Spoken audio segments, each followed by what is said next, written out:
La ciencia. Un arma de doble filo que puede ser usada para beneficiar a millones de personas, debido a los resultados de las investigaciones que se llevan a cabo.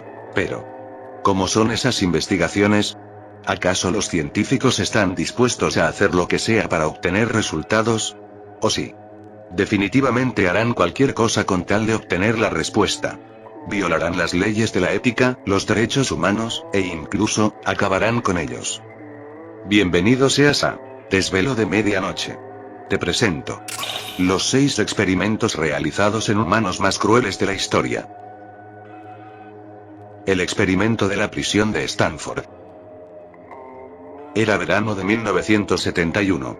En un sótano de la Universidad de Stanford, el psicólogo Philip Zimbardo convirtió unas cuantas salas en una cárcel improvisada. Puertas reforzadas. Celdas estrechas. Un pasillo que se transformó en corredor de vigilancia. Y 24 estudiantes, todos sanos mentalmente, divididos al azar en 2 grupos. 12 guardias y 12 prisioneros. La idea parecía simple: observar cómo las personas asumían roles de poder o sumisión. En el primer día del experimento se realizó con timidez, nadie se había adentrado mucho en su papel asignado, así que el ambiente del día 1 todavía no parecía una verdadera cárcel. Pero a partir del día 2, las cosas solo fueron de mal en peor. Los estudiantes con el rol de guardias, empezaron a abusar de su poder, poniendo castigos a los prisioneros por cosas tan simples como levantarse tarde, o les negaban la comida solo por una mala mirada. Los guardias humillaban a los presos quitándoles la ropa enfrente de todos, y abusaron de ellos verbalmente. Quiero que recuerdes una cosa, nada de esto es una prisión real, los presos podían simplemente negarse y abandonar el experimento, pero ya para ese punto, el rol de sumisión ya estaba muy incrustado en su cerebro. Las noches dentro de ese sótano, se volvieron un infierno para todos los presos, ya que los guardias creían que las cámaras se apagaban al anochecer, así que era en esos momentos en los que más torturaban a los convictos. Los despertaban a la mitad de la noche con el único propósito de divertirse, y muchos de los presos pasaron toda la noche en vela. Durante los próximos días se vio cómo empezaban a tener colapsos nerviosos y emocionales. Empezaban a gritar por su libertad, empezaban a llorar desconsoladamente, a lo que los guardias respondían con silencio absoluto, o con más abusos. Las cámaras grabaron todo. Jóvenes antes sonrientes convertidos en figuras abatidas, deprimidas, obedeciendo sin cuestionar. Lo que debía durar 2 semanas terminó abruptamente a los 6 días, cuando Christina Maslach, una estudiante de la Universidad de Stanford, acudió al sótano reconvertido en prisión, para entrevistar a los participantes. Sin embargo, al observar el estado de los presos, y las condiciones en las que los mantenían cautivos, Christina exigió a Zimbardo detener el experimento. 6 días. Lo que al principio se tenía en mente que durara 15 días, fue abruptamente interrumpido en el 6º. ¿Qué hubiera pasado de haber continuado? Quizás es mejor no saberlo. Zimbardo reconoció después que él mismo se había metido en el papel de alcaide, perdiendo la objetividad. El experimento no solo mostró cómo el poder absoluto corrompe, sino que reveló lo fácil que es destruir la voluntad humana cuando el escenario es propicio. Pese a ser todo un escenario preparado, ninguno de los prisioneros se negó a obedecer.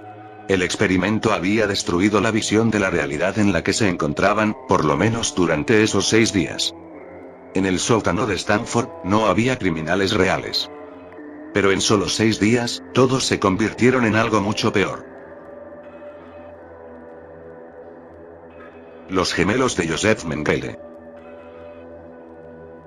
En Auschwitz, Joseph Mengele, conocido como el ángel de la muerte, tenía una obsesión que helaba la sangre. Los gemelos. Los buscaba entre los prisioneros, sin importar la edad ni la condición, y los separaba para llevarlos a un laboratorio donde la ciencia se mezclaba con la crueldad y el sadismo. Cada gemelo era examinado con minuciosidad. Los medía, los pesaba y los fotografiaba como si fueran objetos en lugar de personas. Pero esos exámenes eran solo el principio de un sufrimiento que pocos podrían imaginar. Mengele inyectaba sustancias desconocidas en uno de los gemelos, observando si el otro compartía el mismo destino. Realizaba transfusiones de sangre entre ellos, sin importar la compatibilidad ni el dolor causado. Practicaba operaciones sin anestesia, inyectaba líquidos sospechosos en los ojos de los gemelos, para comprobar si podían cambiar de color, empujando los límites del cuerpo humano y la resistencia al dolor. Si uno de los gemelos moría, el otro no era salvado. Era ejecutado para que su cuerpo sirviera en una autopsia comparativa, una práctica que despojaba a sus víctimas de cualquier esperanza. Eran desechados como basura. Las noches en los dormitorios estaban llenas de susurros y miedo silencioso. Los que regresaban del laboratorio permanecían en silencio, y los que no regresaban, quedaban marcados solo en los registros fríos de Mengele. Las fotografías que han sobrevivido muestran rostros jóvenes, confundidos y aterrados, que parecen preguntar cómo la ciencia pudo transformarse en un instrumento de tortura y la muerte en un simple dato en un cuaderno. ¿Acaso puedes imaginar esta situación? Ser elegido por el ángel de la muerte, solo por el hecho de tener un hermano gemelo. Cada vez que uno de los pacientes de Mengele moría, Mengele no escribía sobre su muerte. Escribía: experimento concluido.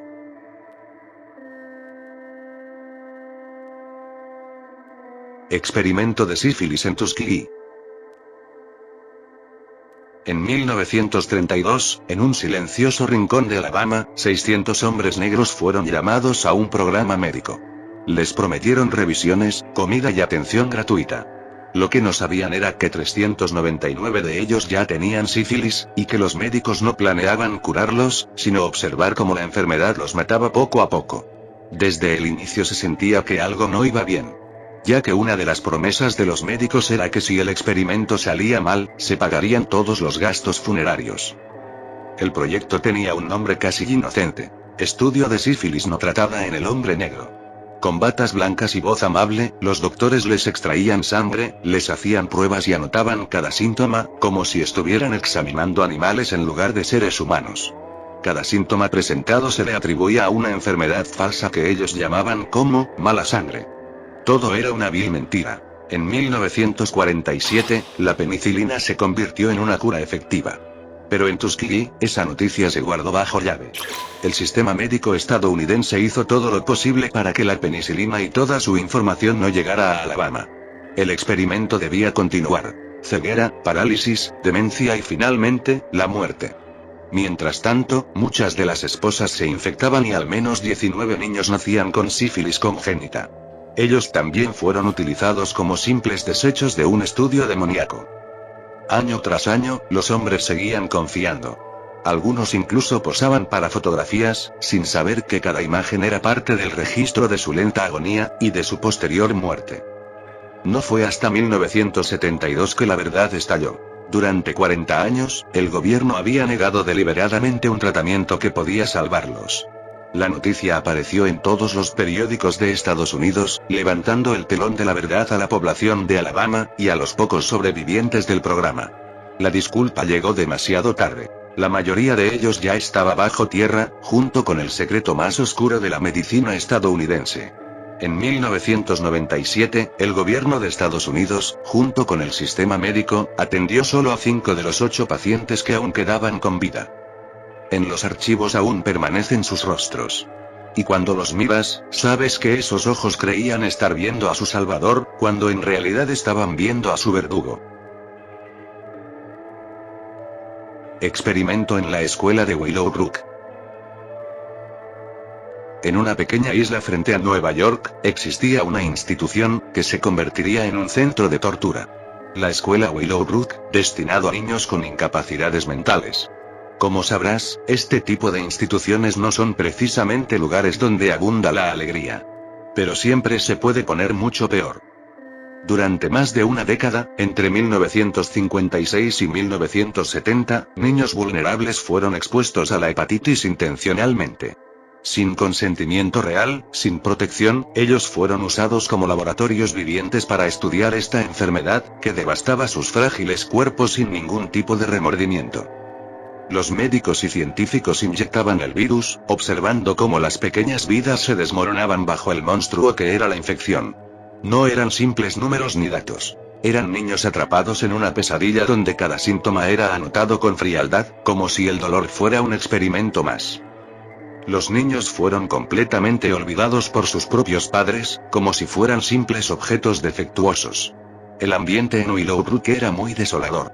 Los niños enfermaban, a sus padres no les importaban, y los investigadores simplemente los observaban mientras anotaban su lenta caída hacia la perdición. Las fotografías y grabaciones que se filtraron más tarde mostraron la crudeza de aquel lugar, rostros infantiles marcados por la enfermedad y la indiferencia, imágenes que aún hoy en día son difíciles de ver, y más difíciles entender cómo una investigación puede llegar a estos extremos. Muchos de los infectados perdieron la vida, y solo se convirtieron en un trazo frío en una libreta. A nadie le importó. Este experimento, envuelto en la sombra de la ética rota, es un recordatorio sombrío de cómo la ciencia puede convertirse en una herramienta de abuso cuando pierde su humanidad. Los fantasmas de Willowbrook siguen presentes, un eco que susurra en los pasillos vacíos y que clama justicia para aquellos que fueron usados y olvidados. MK Ultra. En los archivos secretos de la Guerra Fría, se gestó un proyecto que no buscaba la defensa, sino el dominio absoluto de la mente humana. Lo llamaron MK Ultra. Un nombre que escondía su verdad. Lo que en realidad significaba MK, era Mental Control. Un experimento que buscaba retorcer y contaminar la mente de los ciudadanos a la voluntad de sus creadores. Las víctimas nunca tuvieron elección. Eran pacientes en hospitales psiquiátricos, presos, adictos, estudiantes reclutados con engaños y hasta ciudadanos al azar. Sin saberlo, eran arrastrados a laboratorios donde la humanidad y la ética no estaban presentes. Una dosis de LSD en el café, un gas desconocido que se filtraba en una habitación cerrada, inyecciones que transformaban el cuerpo en un campo de batalla químico.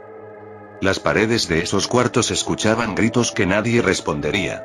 Los sujetos eran aislados durante semanas, sumidos en oscuridad total o en un bombardeo constante de luces y sonidos insoportables.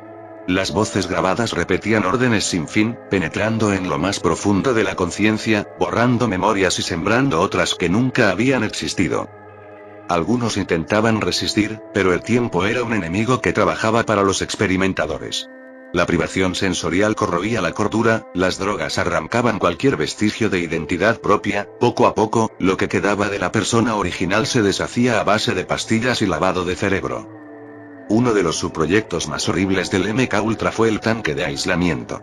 Este tanque, lleno de agua tibia, buscaba eliminar todo estímulo. Sin luz, sin sonido, sin contacto. A simple vista parecía un refugio, pero para quienes fueron encerrados, se volvió una prisión para la mente. Sumergidos en esa soledad absoluta, sin nada que los anclara a la realidad, muchos sufrieron alucinaciones y pérdida de la cordura. El tanque destruyó no solo cuerpos, sino también la mente, dejando a sus víctimas atrapadas en un silencio aterrador del que pocos pudieron escapar. Se decía que buscaban un arma invisible, un ser humano que obedeciera sin saber por qué. Que fuera capaz de actuar como espía, asesino o mensajero sin dejar rastro en su memoria. Un instrumento perfecto, moldeado a partir de una mente rota. Cuando el proyecto fue expuesto, ya era tarde para muchos. Documentos quemados, archivos perdidos, muertes registradas como accidentes. Solo quedaban fragmentos de testimonios y un eco de horror que aún persiste. Y en los rincones más oscuros, hay quienes aseguran que MK Ultra nunca terminó, solo cambió de nombre y aprendió a ocultarse mejor. La Unidad 731. ¿Sabes cómo es el infierno? Probablemente tienes una idea, una imagen oscura que ronda en tu mente. Pero déjame decirte algo. El infierno también puede ser un laboratorio. Entre 1937 y 1945, en lo más profundo y oculto de la ciudad de Harbin, en China, el ejército imperial japonés levantó un complejo que no figuraba en ningún mapa. La Unidad 731. Oficialmente, era un centro de investigación para purificar agua y prevenir epidemias. En realidad, era una fábrica de muerte y sufrimiento. Allí, hombres, mujeres y niños eran arrebatados de sus vidas para convertirse en meros objetos de experimentos atroces, muchos de ellos sin nombre ni memoria, condenados a morir siendo solo eso. Sujetos de pruebas para científicos desalmados, dispuestos a traspasar cualquier límite ético en busca de resultados. Los cuerpos eran abiertos sin anestesia, órganos expuestos a la vista, extremidades amputadas y reimplantadas en lugares incorrectos. Virus mortales, como la peste bubónica, se esparcían con crueldad entre ellos. Proyectiles y explosivos se insertaban en carne viva para medir la muerte en tiempo real.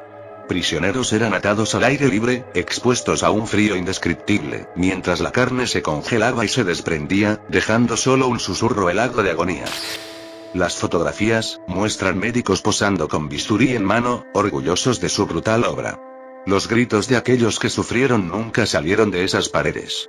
Campesinos, prisioneros, inocentes atrapados en un ciclo de tortura disfrazado de ciencia. Y detrás de esa pesadilla, la mente fría y despiadada de Shiro Ishii, comandante y arquitecto de la Unidad 731. Oh. Lo olvidaba. ¿Sabes qué fue lo peor de todo esto? Ninguno de esos verdugos pagó por sus crímenes. Ni siquiera Ishii, quien murió tranquilo en 1959, dejando tras de sí un legado de horror sin castigo. Muchas almas se perdieron en ese infierno silencioso. Demasiadas. Y ninguna obtuvo justicia.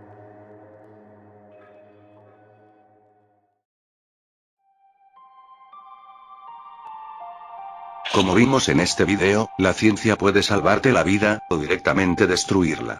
Puede transformarse en un artilugio de muerte, disfrazado de investigaciones. Muchísimas gracias por llegar al final del video. Ahora, si me lo permites, soy Desvelo de Medianoche, y me despido.